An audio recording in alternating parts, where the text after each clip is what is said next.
ड्रामे की next episode में आप लोग देखेंगे कि समन और वलीद की शादी होने से पहले ही टूटती हुई नजर आ रही है। और ये सब कुछ सिर्फ और सिर्फ आशी की वजह से हो रहा है और इस बात पर सायरा को किसी भी किस्म का कोई मलाल नहीं है।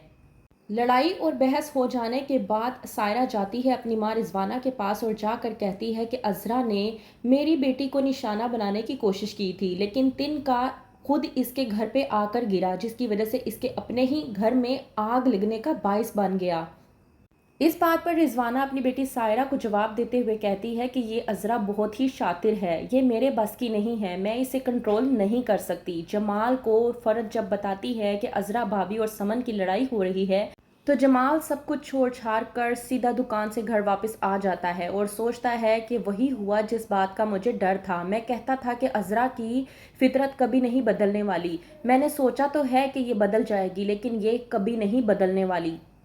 वहीं पर दूसरी तरफ शहनाज अपने शौहर कुरैशी से बात कर रही होती है और कहती है कि मैं नहीं चाहती कि मैं अपनी बेटी समन का रिश्ता वहां पर करूं। इस बात पर कुरैशी जब अपनी बीवी शहनाज से कहता है कि तुम ये किस तरह की बातें कर रही हो, उसकी मंगनी वहां पर हो चुकी है, अगर हम लोग रिश्ता तोड़ेंगे तो हम लोगों को क्या जवाब देंगे। इस बात पर जब शहनाज अपने शौहर कुरैशी से कहती है कि अगर आज उन लोगों ने मेरी बेटी को इतना जलील किया है तो शादी के बाद वो मेरी बेटी के साथ पता नहीं क्या कुछ करेंगे। आप क्या चाहते हैं कि मैं उन लोगों के हाथ अपनी बेटी को सौंप दूं ताकि वो हर एक नए दिन के साथ मेरी बेटी को जलील करते रहें।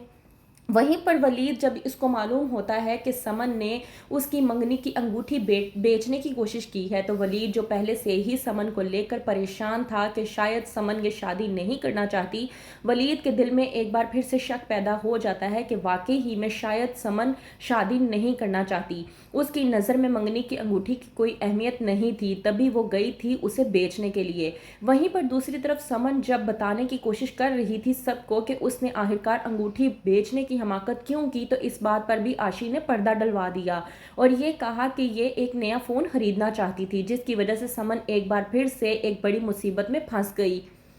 वहीं पर दूसरी तरफ वासिफ जो के जाकर आशी को समझाने की कोशिश करता है और कहता है कि छोटे जब गलत काम कर रहे हो ना, तो बड़ों का काम बनता है कि वो छोटों को सही राह दिखाएं और उन्हें हर गलत और अच्छे काम की तमीज़ भी सिखाएं, और यही काम हम लोग करने की कोशिश कर रहे हैं। इस बात पर आशी वासिफ को जवाब देते हुए कहती है कि ऐसी बात है तो बात तो फिर आप पर भी बनती है कि आप उस ज्वेलरी शॉप में किसके साथ थे और क्या कर रहे थे। आशी जब वासिफ से ये बात कर रही होती है तो वहीं पर फरद पीछे खड़े होकर दरवाजे के पीछे तमाम तर बातें सुन लेती है और फरद के दिल में एक बार फिर से एक नया शक पैदा हो जाता है। वहीं पर दूसरी तरफ जाती है रिजवाना आग लगाने के लिए और जाकर अज़रा से कहती है कि सोच लो, ये माँ और बेटियों के रोब में अभी से ही तुम आ गई तो सारी ज़िंदगी यही सब कुछ चलता रहेगा। रिजवाना की बात सुनने के बाद अज़रा थोड़ी सी परेशान हो जाती है, लेकिन बेबी बाजी आती हैं अज़रा के ख्वाब में और आकर अज़रा को समझाने की कोशिश करती हैं कि रिश्ते फूलों की मानिंद होते हैं और जिस धागे में ये पिरोए जाते हैं, अगर उसी धागे को ज़रा सा खींच दिया जाए तो वही फूल धागे से अलहदा होकर बिखर कर टूट जाते हैं। तो तुम क्या चाहती हो कि तुम इन फूलों की तरह अपने रिश्तों को भी बिखेर देना चाहती हो या फिर इन्हें जोड़कर रखना चाहती हो? तो क्या करेगी अज़रा? क्या रिजवाना की बात मानकर पहले जैसी अज़रा बन जाएगी या फिर बेबी बाजी की बात मानकर सब कुछ संभालने की कोशिश करेगी? किस तरह से सारी सिचुएशन को हैंडल करेगी अज़रा? क्या होगा? आप मज़ीद जानने के लिए देखते रहिए ड्रामा सीरियल बेबी बाजी की बहुएं।